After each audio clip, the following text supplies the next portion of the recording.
welcome everybody, and thank you for joining us for the fifth in our series of webinars on various aspects of the delivery of digital transformation for the back office, both HR and finance. And this morning, I'm delighted to be joined by Sam Stevens, who is our change and culture change expert, and also focuses on delivering the SaaS mindset. So morning, Sam, how are you? Morning, Tom, I'm really good, thank you. Great. I see I've got the real wall today and you've got the I've got the fake wall. In the same place, but not quite. So Sam, you've been delivering change in this kind of transformation for many years. Could you tell us a bit about what kind of change we're going to be talking and focusing on today? Yeah, of course, Tom. So we're focusing on digitalization. So in particular, businesses moving to our back office SaaS products. So we know our back office teams, HR and finance particularly, they really started to embrace digitalization. I work with businesses who offer exceptional tech solutions for their customers, but the back office is really still some way behind. So but certainly the back office is starting to wake up to that. Our employees, quite frankly, expect it, and we have virtual teams that need it. As you said, I'm working from home currently. I need to be digitally enabled, and we expect to be able to self-serve and use mobiles, etc. And we need to be smarter as well. So we know that we've got less and fluctuating resource. We're still struggling to resource right now with the impact of COVID. So we need to be much more efficient and much smarter. SaaS products give us the opportunity to do all that, but they do require a fundamental shift in mindset and behaviours.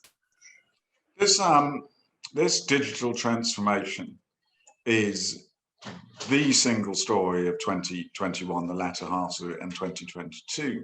Now, obviously, it's led by the front office and the delivery of services, etc. Because to drive greater efficiencies and better response times, digitalization, meaning the move to cloud technology and its related bits, is the critical part for the front office. Clearly, we as a business focus on the back office, HR and finance, which is making the same transition. I guess I'd be really interested in understanding the idea of what is the journey which our teams need to make. So what is the SaaS mindset, which we need to move our teams to achieve that? So what does that mean, Sam? Okay, so perhaps if I just explain a little bit more about the SaaS mindset, because perhaps the audience won't be as familiar. Yes, please. This is a Varan approach, which is really quite important in terms of both supporting the team to deliver day one, but also to operate differently once the new solution goes live. So we know that SaaS products are not like anything we're used to, but they offer leading practice. That means they're highly standardized. But also as that evolves and develops, we get new features and new functionality. So twice a year, maybe we get updates, for example. That presents us with two challenges or opportunities. So firstly, we do need to standardize and simplify processes, but then we need to equip ourselves to maximize that new features and functionality ongoing. The first part of that, standardizing and simplifying processes, core change management. The second is really where the SaaS mindset comes into its own, this maximizing new features and functionality. So change management will deliver the program return on investment, but it's the SaaS mindset that will support the year-on-year growth long after implementation. SaaS mindset, it does it by preparing the business to embrace the change, Tom. So really maximizing the ways of working. Right, so if I put this in kind of old ERP terms, and as you know, I've been doing these kind of ERP programs for some time now. So we used to run a change program, which would be kind of like a point-to-point change, where we'd move an organization from here to their new solution, ideally standardized and best practice, etc. But whether it was or whether it wasn't, the job would be to move people from one place to the next. But you're describing a world in which that the technology which we move them to, the processes we move to them, are in a process of continuous change from that point onwards. Exactly. We want them to be post-implementation. We want them to be self-sufficient. We want them to be able to maintain focus and momentum. And we want them to be able to keep the story alive and really be able to go well beyond implementation and really start to reap the longer term rewards from a SaaS implementation. Right. I think So you're turning these people from people who you could move from one place to another to people who are prepared to continuously change and improve the way they work, with the original step into the digital and cloud world only being step one of that journey, right? Exactly. So we need them to be able to evolve and grow. And I think in old change management terms, we know that change management would be one of the first things to be lost through a budgeting process. Mm-hmm. But if we think about the longer term post-implementation benefits, I think that the business case actually starts to look a lot healthier, and we can really start to put change at the forefront of what we're doing, because we can drive longer term benefits. Right. Because it is a truism that when one looks at the success and failure of ERP programs, etc., there are very few where where a unsuccessful program blames it on the technology, etc. Usually the technology works. They always say it's about the change and stuff like that, but and that was not effectively managed within business in parallel and keeping up with the technology. So we know that context from the past, but it strikes me that you're actually asking people to make a more significant mindset change. I guess that's why it's called the SaaS mindset change by us, so that they're not just embracing the first leap, but they are prepared for that continuous change. But isn't that kind of quite a difficult thing to do? It is, but I think the thing is about digitalization is initially you potentially only get the efficiency gains, so people will work quicker, smarter. Much more of that comes later on when you digitalize. So, global talent, for example, it takes some time to develop the global talent strategy and to get it aligned across the business, actually working the way we want it to. So if we start to create a story that extends beyond the implementation, then also what we start to do is to start to get into the minds of our leaders and say, okay, so at implementation, you will get X. Doesn't sound very interesting or very sexy. But as you start to move on, as you start to get into year 1, 2, and 3, this is where the benefit really comes from. So if we can move it from you're moving from A to B, into you will move from A to B, but when you get to C, D, E, and F, this is where it starts to get really nice. Then I think we will then create a bit more momentum, a bit more focus, and that's when we'll get more buy-in. Right. Well, that's really interesting, because then it makes me think that this was always the truth, that actually that move into the new processes, the new technology, the new ways of working, which any program generated, was always actually only the first step. And it was how well that organization and the individuals within it embraced that and embraced the use of that and the improvement in the use of that over time, which led to their overall success. Now, I think that's really interesting. What you're telling me is that this is far more important in moving to the cloud because of the continuous push. It's almost changing people's mindset to not think about the program being the implementation of a series of processes and ways of working, but actually thinking about it as a journey with, with that as the first kind of the first milestone on that journey. Yeah, so really getting people to focus on the outcomes. So, think about what they look like over time.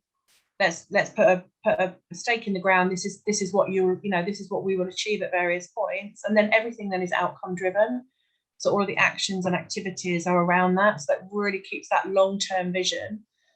And then alongside that, we need to obviously address capability and maturity. So it's not, we don't, there isn't an expectation that people will just wake up and do this stuff. There is a plan that says, okay, so as you go into a business, where are you today in terms of level of maturity and capability? Yeah. And in order to deliver over time, where do you need to be?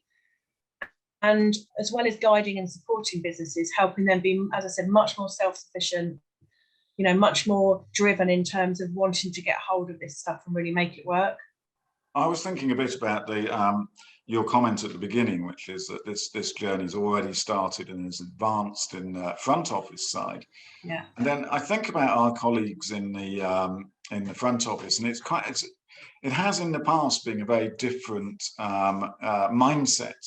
So if you are working in the front office, the sales end of almost any organization, every 6 months, even quicker than that, the product set which you are selling and describing and actually delivering to your customers changes all of the time. There's a new range of new products, there's a new new clothes, new whatever it is, whatever the service is, it changes all the time. And that team are put through regular training exercises. Every 3 months they'll meet together, there'll be a discussion about the new product set, how that works, how it's different from the last set, why it's going to drive better service to the customers.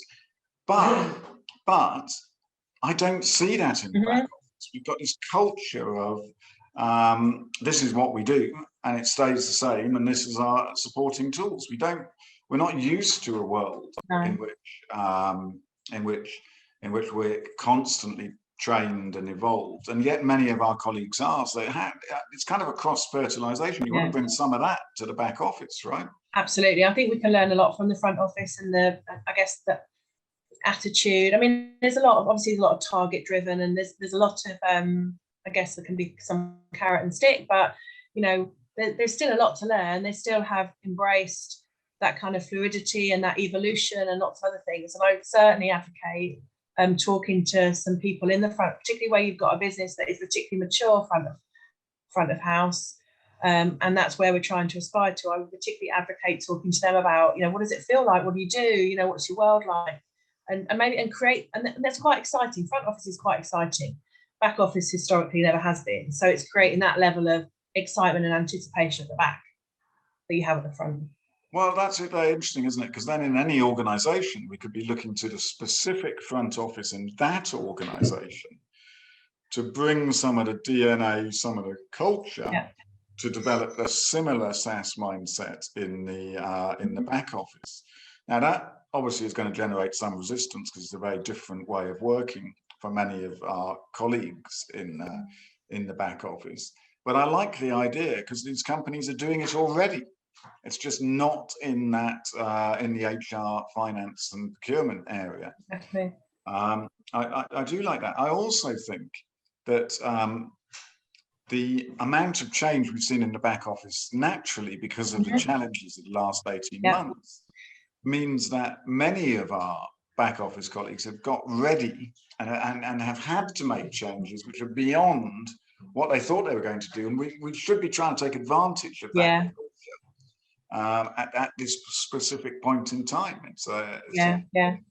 I think you made an important point there about culture, Tom, because if you do transfer learnings from front to back of house, you're not wanting to do anything radical around culture. You're just wanting to make the experience equal. So just sort of recognize some great stuff that's done in the business, in the culture that we, in the culture, ways of working, what the business stands for. We're doing that already at the front.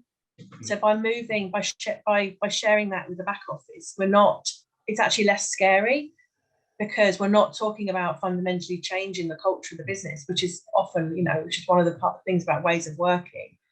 But it really helps that cross-fertilization, which I think is a good opportunity. Now, I've been on holiday, so I've forgotten some of my etiquette for this kind of meeting. But I forgot to tell everybody, please ask questions as we go along. Post them in the question box, and I will pick those up and put them to Sam as we go, because I do think this is, really, Sam. When I think about it, we've talked about this being the area in which programs succeed or fail. The technology works, all that stuff, but actually helping the business to take full advantage of it and now actually grow with it has got to be the critical challenge for most of us in the programs we're working in. So please ask questions as we go. I've got another question for you, Sam, before we do that, which is, can you tell us a little bit about where you see those main challenges? So what are the 3 things which you really need to do to deliver this kind of program? I think I would start with really understanding the level of maturity and capability of the organisation, and I think it's only a challenge because it sounds a little bit scary. It sounds a little bit like you're delving somewhere that you shouldn't or wouldn't want to. But actually, how can you know how to maximise your workforce and bring out the best in them to enable this future growth if you don't understand where you are today? So with maturity and capability, there's no right or wrong answer. It's just really understanding where you are today and then understanding the steps you'll take to get where you want to be. Otherwise, you end up creating something that you can't reach and you can't touch and looks completely undoable or completely not achievable.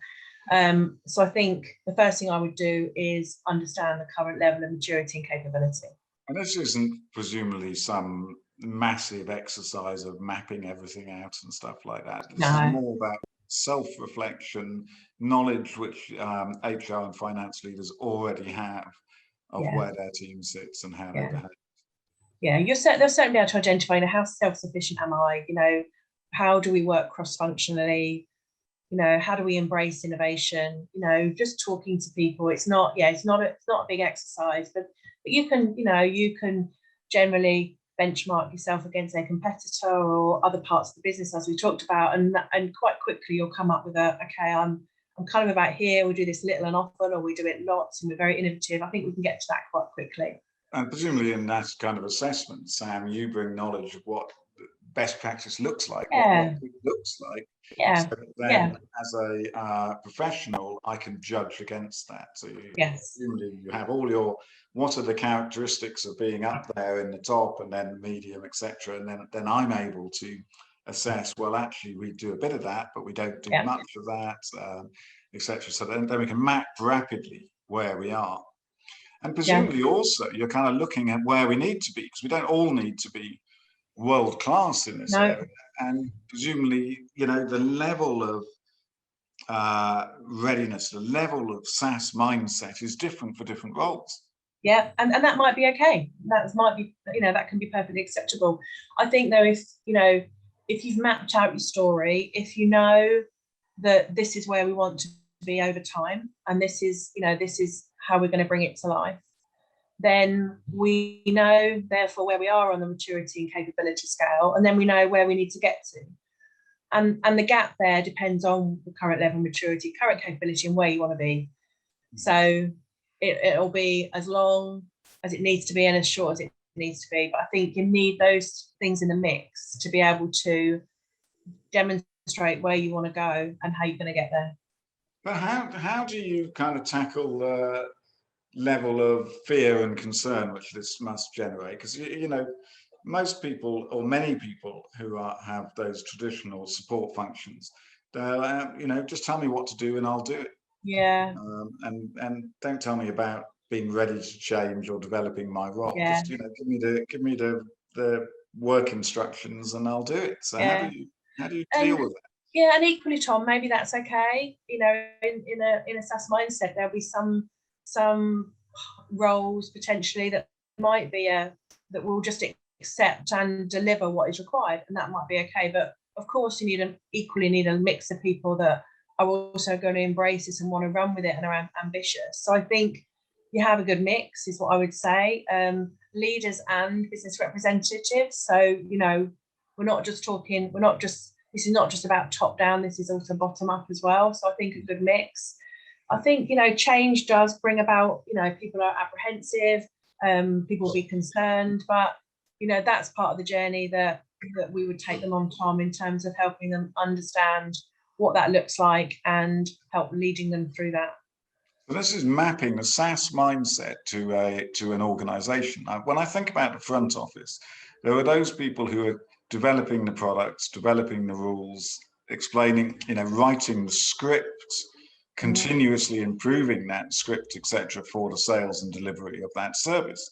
And then there are other people who are delivering that script. And so whereas you've got to have that team who are thinking about what are the changes coming down the line, how do we take advantage of them, how does that change? There's equally that team who is working to a script and to work notes and take that set of notes and are delivered like every 3 months or something like that. Here is the new script to use with your customers.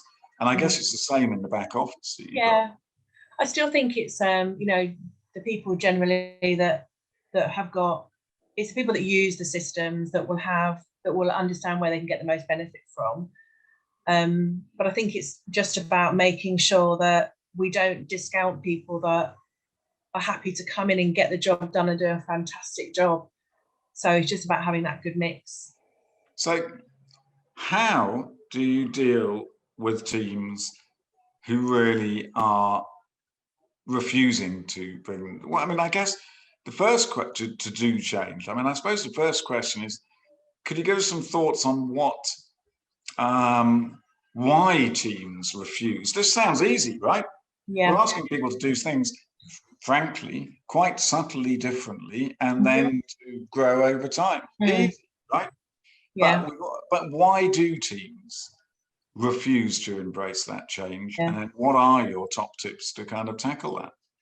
I think, first of all, it's worth saying that we think it's quite easy because we've got a SaaS mindset. Yeah. So we're already in that space and we already recognize how important it is. I think so the most important thing, and I've talked about this quite a bit previously, is about putting yourself in someone else's shoes. You know, we always, you know, it's very easy for us to say, why aren't you doing that? It's really easy, but we don't know what's going on in their head, and people have personal reasons for resistance as well. So I think that the most important thing is to talk to people and understand them. Doesn't mean you talk to everyone in the business. It just means you get a really good cross section of why people are feeling like they are. And usually it's things like, I don't understand why, you know, what's wrong with what we do today? I do a good job, so what's wrong with that? But maybe we haven't done a good enough job of telling them what the future could look like for the business and for them.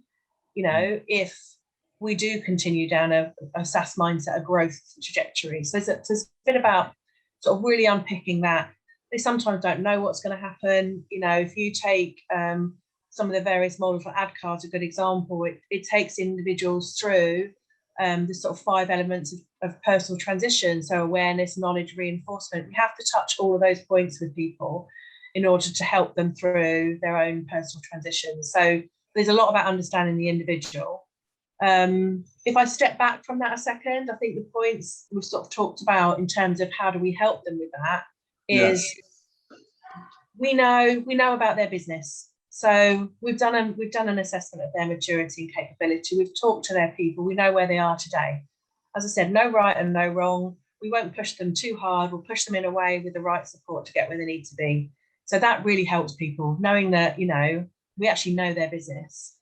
We create the story for them. So we talk to them about what life looks like past implementation.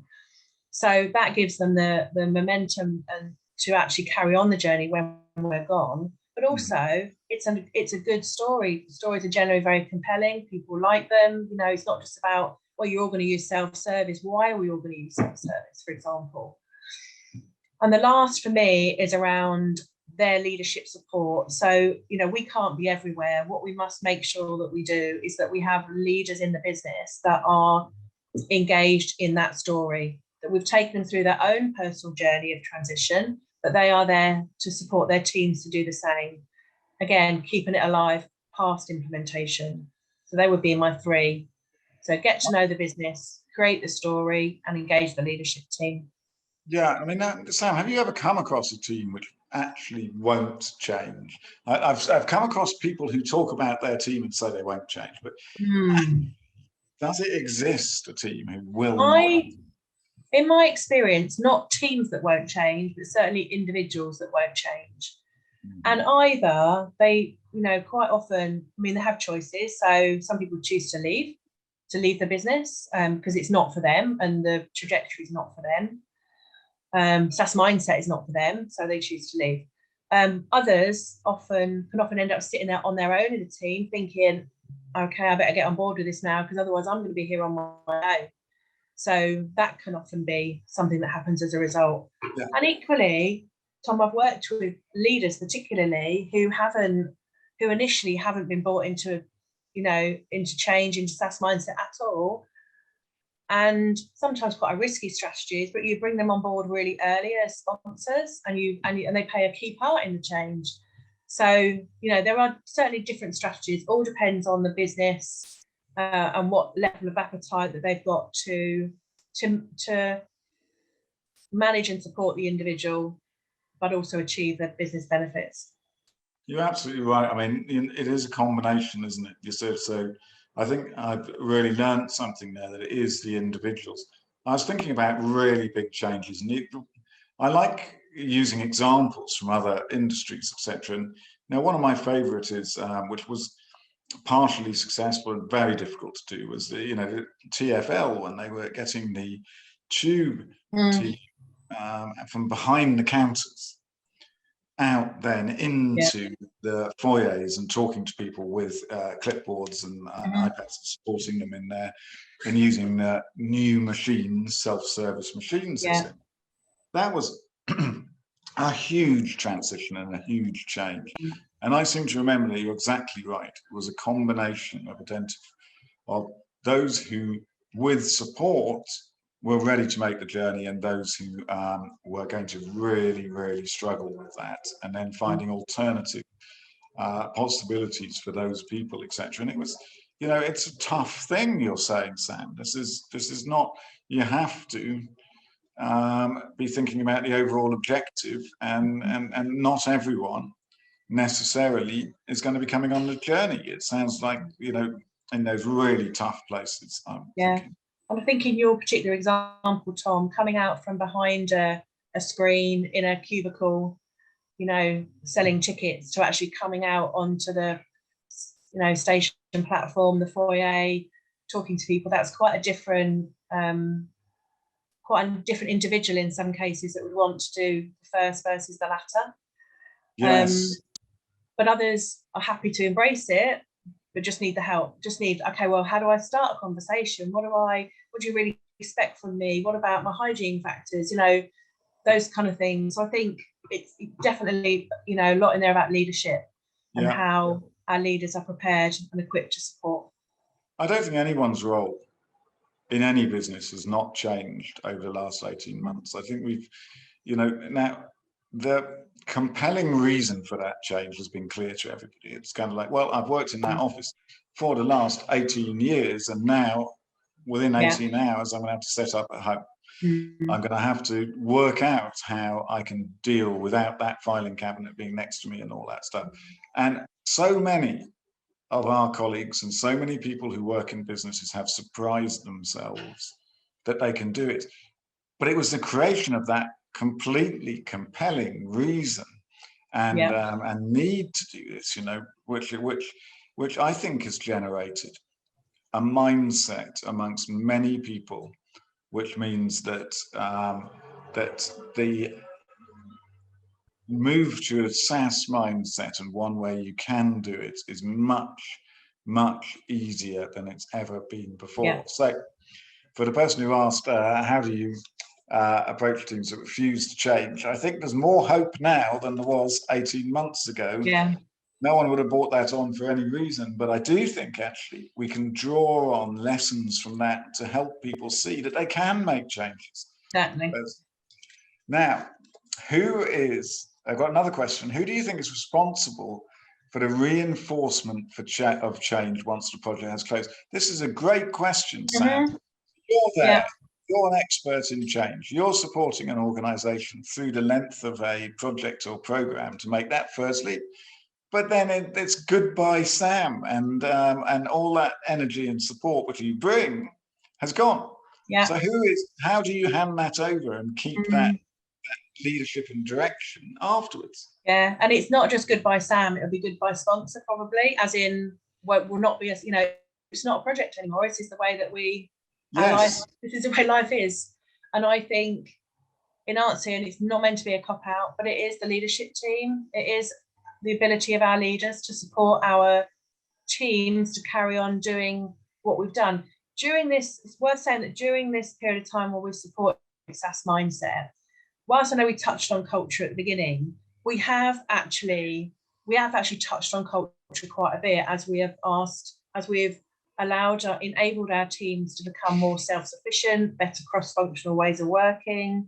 So we've started to create a culture where this stuff is possible, and that's just the way we do business. We have a leadership team that are really supportive because they've been recruited or adapted to this evolving. They've been SaaSed, so they've now grown into their role as well. So with a combination of, this is the way that the business sees itself and the way it does business, and a leadership team and we really support that, and we all, sing from the same hymn sheet. I think responsibility becomes that of the leadership team and the business itself. Well, this is very interesting because we've talked a lot about the individuals within the team, etc., and said about their challenges in making this transition. But actually, you're absolutely right. It's many of our leaders in support functions, etc., are also tend to be living status. They're not talking about continuous change. They're not driving that kind of level of improvement and expectation of change. And presumably you assess these guys as well when you start on that program and the journey they need to make. Absolutely. And I think being upfront with that at the start of the journey is really important. So we're working on a program 18 months, 2 years. We don't want to spring on them the fact that in month 20, we're going now, guys, it's all over to you. What we'll be doing is we're working with them through the duration of the program to make sure that we help them with that journey. So we're really clear that actually, guys, when we're gone, this is the way you're going to do business, and we're here to help you now. We can get you in a good place, but we will be handing back over to you. So what sort of activities can one do, and do you do to support building that capability in the leaders? That sounds like a great question. That's because it's not one I wrote. It's one which has been posted.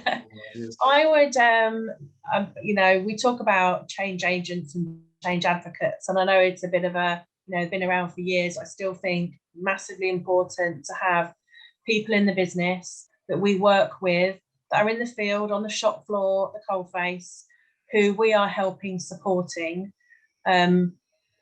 giving, translating some of that SaaS mindset expertise that they will need. So we kind of, by planting people in the depths of where it's all happening, they start to get the experience they need to be able to manage the transition going forward.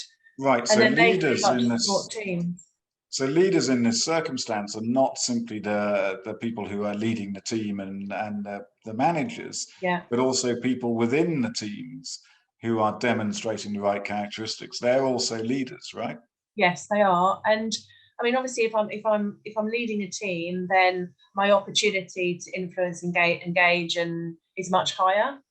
But equally, leaders will draw upon experience from within their own team. So where we have managed to transfer change capability to people within the business, and they have gone on equally to transfer that capability to others, leaders will draw on that experience because, it's not, we want people to evolve and we want them to be adaptable to change, but some people will be slightly better than others, and leaders can't be great at everything.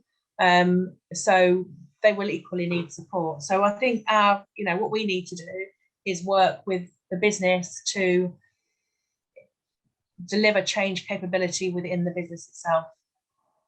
Okay, well, look, I'm going to try and summarize a bit about why this is so important, which I learned from you earlier, Sam.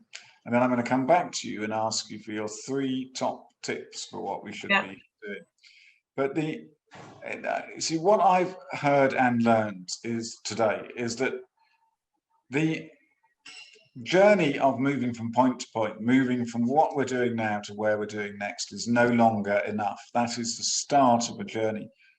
That is driven by the fact that SaaS, digital technology, cloud technology is automatically updated every 6 months or so, and therefore being static is no longer possible and definitely not desirable, because all our businesses are changing. So therefore, we are changing our approach for these kind of deployments and implementations to not move people solely to the organizations required and their processes required for the new way of working, but actually to change their mindset to think about that as one step in a longer journey. And it strikes me that is what you are focusing on. And that's the big change, Sam. And that's also why I'm so keen to speak to you today. Now, before we finish, and we're nearly out of time now, can I ask you what are the 3 things we should be bearing in mind, or the 3 key tips from your experience of doing this journey successfully in so many places? So, bearing in mind, what we want is to move past implementation. The first thing is about self-sufficiency. So how do we help teams be self-sufficient, teams and individuals be self-sufficient post-implementation? Yeah. So I'll go back to think about maturity and capability.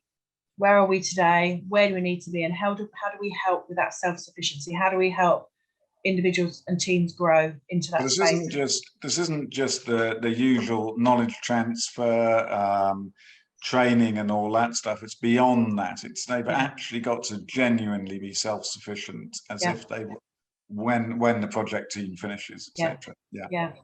And no surprises on that either. Let them know that they're going to be self-sufficient post-implementation. The other one is about, we find that particularly with implementations over time, that we can run out of focus and momentum. And really, to avoid that, I would go back to this kind of creating the story. So the story doesn't stop at implementation, it goes beyond that. So let's create some really good milestones on our plan that say, look, when we get to 12 months out, this is the kind of stuff that we're going to be able to do, and make sure that all of these actions are focused on those outcomes. And then the first is really back to the leadership team. So yes, we know that during this time, that, the way the business sees itself will also evolve, because we'll be, we would have touched on culture naturally through this journey. But we do need a strong leadership team. We do need to engage them early and make sure that we equip them to be able to support their teams, again, up to implementation, but beyond. Brilliant. So the 3 things I need to be thinking about are generating my team to be self-sufficient. To do that, defining the story, both the short-term and the long-term story and roadmap, which those people are going to pass. And then thirdly, focusing on my own and others' leadership messaging, so that we've really got that clear as to what the expectations are and what this change involves. Yeah. Love it, Sam. Thank you so much for joining us today. And thank you everyone who joined today. We had a big turnout today, which is absolutely fabulous. I hope that you found this as useful as I have. And I wish you all a great rest of the day, and thank you for joining. Speak soon. Bye. Thank you. Bye.